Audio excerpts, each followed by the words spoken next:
You're not going to believe what I heard bubbling up this week, my dear friends. I was halfway through my morning tea when I saw a familiar headline trying to make mischief. Picture it with me. The gravel drive at Royal Lodge, usually so still you can hear the pigeons in the trees, now filled with quiet tension.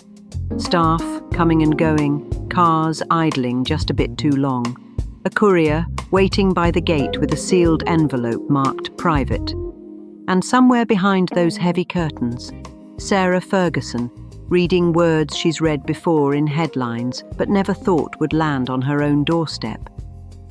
The buzz is that she's refusing to fade quietly into the background, even as the walls of royal life seem to close in around her. After nearly 20 years at Royal Lodge with Prince Andrew, she's facing eviction. She's lost her Duchess title in the new royal reordering, and yet, instead of bowing out with a polite smile, she's digging in her heels, chin lifted, voice steady. The King's decision on her residence was final. Royal Lodge would no longer be hers. But here's the question that kept me thinking all morning, friend. Is this stubbornness, or the final act of a woman reclaiming herself after decades of being told where she belongs? As I watched the story unfold, I couldn't help asking, was this about scandal or strategy, revenge or renewal? Hi friends, it's good to have you here again. Pour your tea, settle in. You know how we do things here, quietly, honestly, with a little tea and a lot of heart. We don't chase gossip. We look for meaning beneath it. Because if you've followed the royal family as long as I have, you know that Sarah Ferguson, our Fergie, has been both loved and lost by the crown more than once. We just tell it as it is, quietly, honestly. And in Sarah Ferguson's story, I see something very human. Pride, humiliation, and that unbreakable flicker of dignity that refuses to die, even when the palace gates close. You remember her, don't you? The fiery redhead who burst into the royal family in the late 80s, full of laughter and mischief. She was once the bright spark in the family, her red hair and loud laugh breaking through the palace's glass calm. She brought fun, spontaneity, and yes, the occasional headline. Even Diana adored her. But she was the one who gave the monarchy a bit of colour, and maybe too much in the end. Friends, if you don't mind, subscribe to the channel. It means a lot, and it keeps our little circle growing. Thank you. All right, let's go back to what happened. Fergie, as the papers called her, was never built for quiet corridors and curtsies. She charmed, she stumbled, she stood up again. But the fairy tales slipped. Financial troubles, scandals, photographs that turned royal cheeks pink. When the tabloids started their long dance with her mistakes, the family quietly pulled the curtains. Still, after her divorce from Prince Andrew, she somehow managed what few could. She stayed, not just in the family's orbit, but in the family's home. For nearly 2 decades, she and Andrew lived at Royal Lodge, that sprawling estate in Windsor Great Park. They raised their daughters there, celebrated milestones, and, despite being long divorced, maintained a strange kind of companionship. Theirs was not romance, exactly, but habit, comfort, history. And for years it worked, even after scandal after scandal, even after Andrew's world began to crumble under public outrage. She stayed in that quiet, green bubble, writing books, attending events, speaking about resilience and kindness. Their cohabitation arrangement became its own quiet rebellion. Royal Lodge wasn't just a house, it was a statement, a refusal to disappear. But the world has changed, my friend. King Charles has made it clear. The monarchy must be leaner, cleaner, and quieter. Andrew has lost his titles. His grace and favour arrangements are under review, and now Sarah's home is next on the list. The King's new era is all about streamlining, modernising, trimming the branches of a very old tree. Fewer working royals, fewer indulgences, less risk. Reports say she's been told to prepare to leave Royal Lodge, the same home where she raised her daughters and where she found refuge when the rest of the world turned away. You can imagine what that feels like. Not just losing a house, but losing the last piece of an identity she's spent decades rebuilding. Royal Lodge is the last proof that she still belongs somehow to the story she started all those years ago. Pride keeps her there, pride and memory, and so she's said no, not loudly, not angrily, just firmly. She's not staying with Andrew. She's not disappearing into exile. She's quietly exploring her own home, perhaps to rent, perhaps to buy. Somewhere nearby, probably in Berkshire. Close enough to family, but far enough to breathe. There's something quietly defiant about that, don't you think? It's as if she's saying, I'll leave the palace, but not my dignity. I felt the shift most clearly when the reports mentioned her refusal to quietly step aside. That phrase says it all. Because if there's one thing Sarah Ferguson has never done quietly, it's leave. This moment, being told to pack up, to move out, to fade into a smaller life, cuts deep. Because the institution likes control, and Fergie doesn't fit easily inside a box marked safe. Her name has always carried more glitter than grace. And Charles, after waiting a lifetime to wear the crown, isn't about to let the family lose control of its story again. The message is clear. Dignity must now replace indulgence. Now, this is where it gets interesting, my dear friends, because this isn't only about property or privilege, it's about control and about fear. Behind palace walls, they're worried. King Charles, reportedly, has one particular concern, not her finances, not even her stubbornness, her pen. They fear she might write a tell-all memoir. You can almost hear the nervous whispers echoing through the corridors. What if she writes everything she's seen? Because Sarah knows where the bodies, metaphorically speaking, are buried. She's lived inside those gilded walls, loved and fallen from grace, been forgiven, and then quietly uninvited again. She's seen the family at its most human, its most vulnerable, its most proud. And that makes her dangerous, not because she's cruel, but because she's free. She's no longer bound by royal protocol, no titles, no official duties, no obligations of silence, just a woman with a story. And after 40 years of being edited, she might just be tempted to tell it her way. Friends, if you don't mind, subscribe to the channel. It means a lot, and it keeps our little circle growing. Thank you. All right, let's go back to what happened. I don't think she'd do it out of vengeance, but there's a difference between wanting revenge and wanting to be heard. And Sarah Ferguson has always wanted to be heard. Here's the irony. The more they push her out, the louder her voice might become. That's the near-miss moment in this whole tale. If the king had shown a bit of grace, allowed her a soft landing, a dignified exit, she might have stayed quiet forever. But eviction, silence, distance, that's how you turn defiance into determination. I can almost feel the near-miss moment, can't you? A quiet compromise, a gentle statement. But that moment passed. Instead, she dug in her heels, and Charles, steady, disciplined, and more iron-willed than people think, did not blink. Reports say he's adamant. Fewer non-working royals, fewer loose ends. Accountability over sentiment.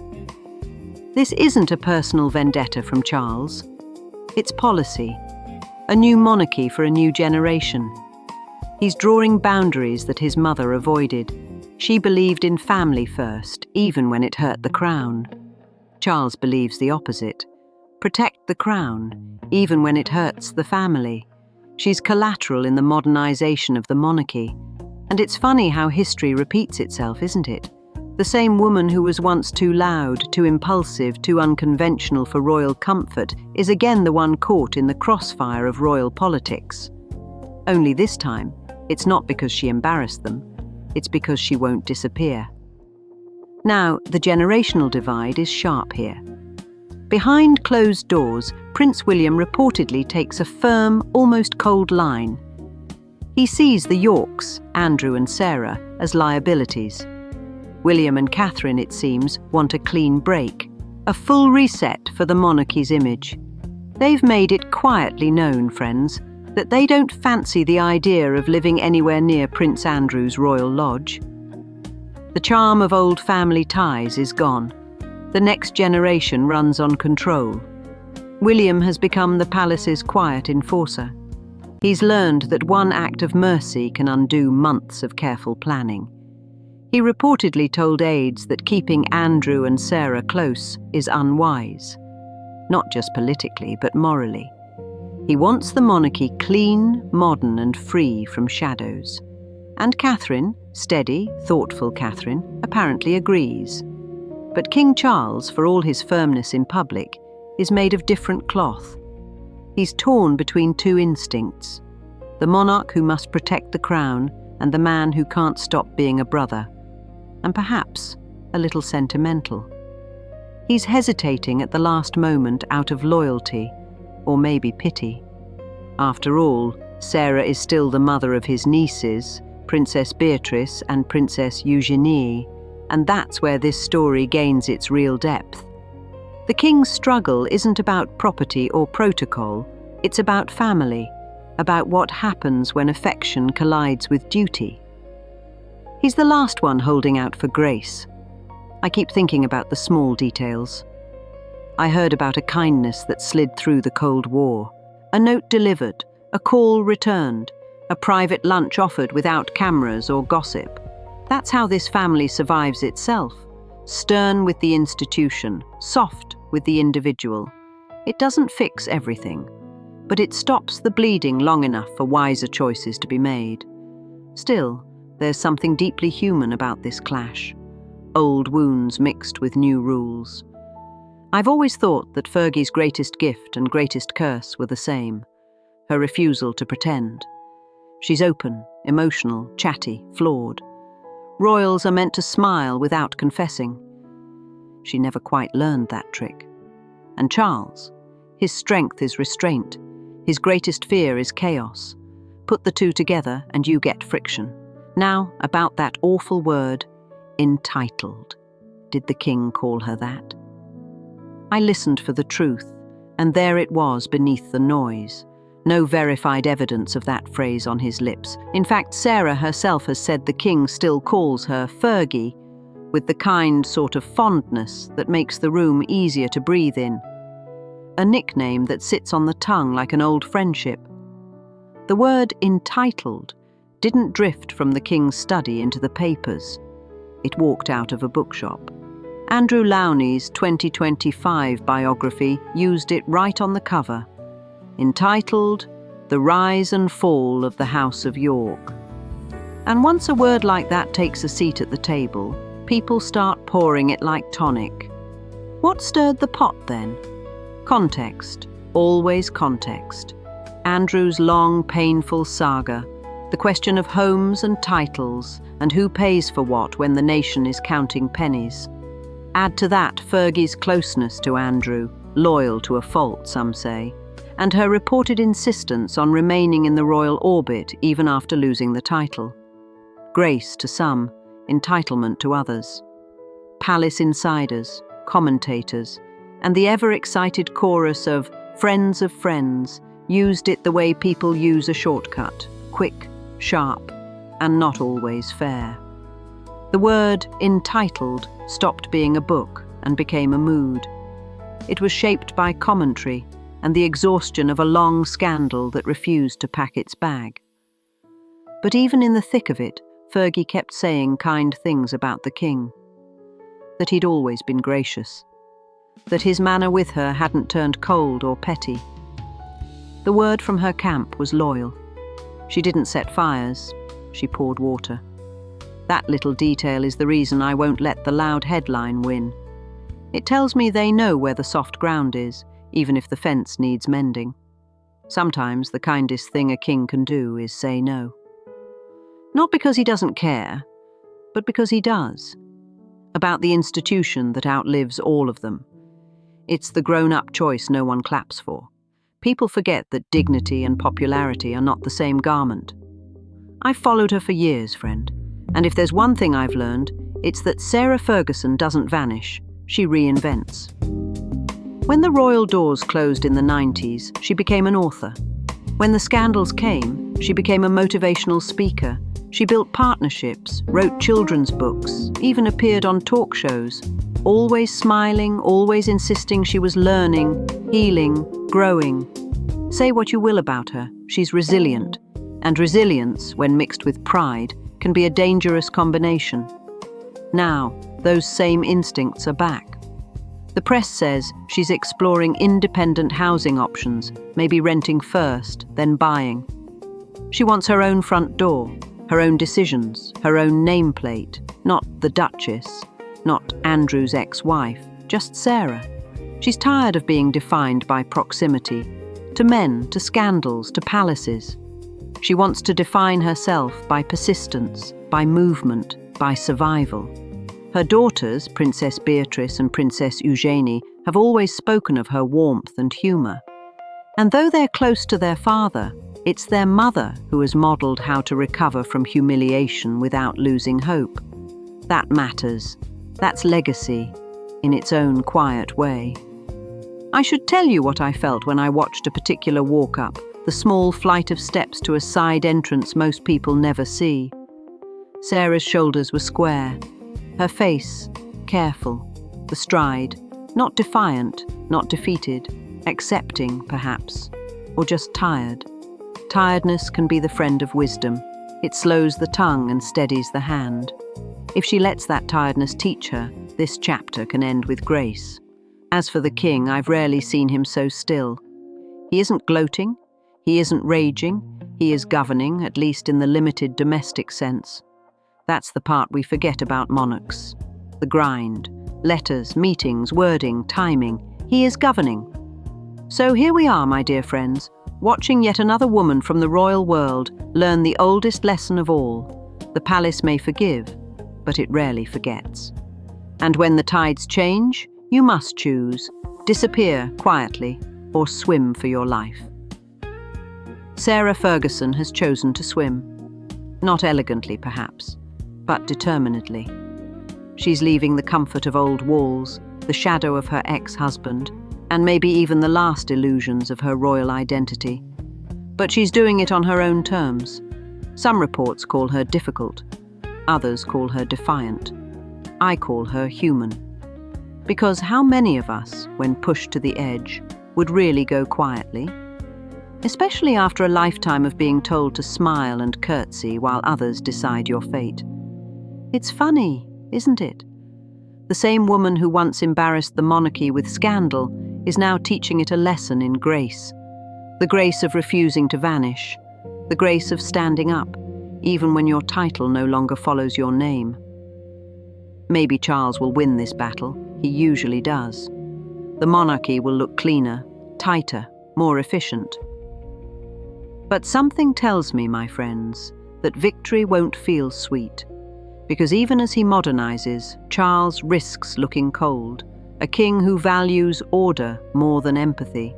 Let's be clear about the stakes. For the king, dignity means reforms that hold, a tighter household, a simpler roster. If he keeps the tone steady, firm without spite, modern without meanness, the public will accept the edits. But if the measures look vindictive, regret will creep in and borrow his authority without asking. For Sarah, dignity looks like a new spine made of 3 words: work, restraint, patience. Work because the world respects a woman who earns her next chapter. Restraint because public appetite for chaos has a sugar crash built in. And patience because reputations don't recover on a deadline. They ripen, slowly, stubbornly, when the drama finally runs out of breath. If she leans into those, she will be forgiven more than she expects. It's not who wins the argument that walks away with dignity. It's who refuses to let the argument define the next 10 years. There is life beyond a scandal if you stop asking it to pay your bills. And that's the story, friend. Not of rebellion, but of survival. Not of power, but of dignity, the kind you carve out of rejection and call your own. We must do our ethics, as we always do. Some reports say Fergie wanted a new residence and pressed the point. Others say that's unfair, that she simply sought stability in a life that has been unstable for decades. Always check more than one source, my friends. That's how we stay fair. So if you hear whispers about eviction, scandal, or exile, remember this. Sometimes the most dangerous thing a woman can do is stand up quietly and say, "No, thank you. I'll find my own way." I keep returning to one image. A corridor with portraits that do not move, and a woman walking past them at her own speed, neither rushing nor begging them to blink. If Sarah can be that woman, steady, unflustered, working, she will find the door that opens outward, not inward. If she knocks too often on doors that have already closed, the echo will be the only answer she gets. Humiliation loves echoes. Dignity loves fresh air. Maybe that's the lesson, my dear friends. Pride never lasts, but dignity does. Pride asks for a scene. Dignity prefers an ending. And in this standoff, the winner isn't the one who proves a point. It's the one who becomes less interesting to the tabloids and more useful to the world. We'll stop here, not because the story is finished, but because it's entering the quiet part, where the next choices matter more than the next headlines. Keep your tea warm and your expectations gentle. We'll meet again soon, when another royal whisper needs a soft translation. Until then, be kind to your own name, and watch how beautifully your life simplifies when you guard it with silence and a little grace. And if you love royal surprises, click on the video on your screen. That's the next chapter, and you won't believe what they did.